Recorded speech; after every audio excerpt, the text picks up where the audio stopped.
تدبیر وہی کاریگر ہوتی ہے جو تقدیر کے حسب حلال ہو۔ مولانا جلال الدین رومی۔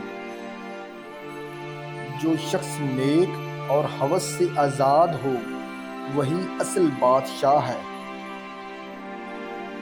جو شخص تعلیم کو قبول نہیں کر سکتا وہ شخص یقیناً قابل گواہی نہیں ہو سکتا۔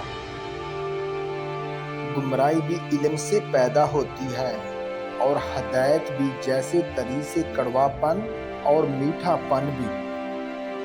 جو شخص اشارے کو بخوبی سمجھ جائے اس کو صاف کہنے کی ضرورت نہیں۔ جس جگہ خدا چاہے عقل بادل کی طرح برستی ہے اور جہاں اس کا غصہ پاتی ہے بھاگ جاتی ہے۔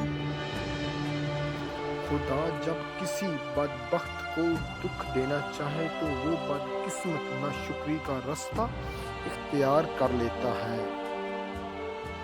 اگر تم کسی جھگڑے سے تنگ دل ہو تو تمام دنیا کی فضا کو تنگ دیکھو گے۔ دنیا میں عام بے آرامی اس لیے ہے کہ روح کو آخرت کے متوقع آرام کا احساس ہوتا ہے۔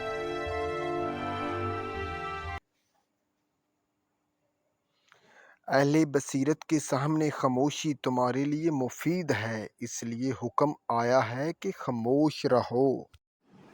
بوڑھا وہ ہے جو عقل کا بوڑھا یعنی بزرگ ہو، نہ کہ داڑھی اور سر کے بالوں کی سفیدی۔ اے عزیز!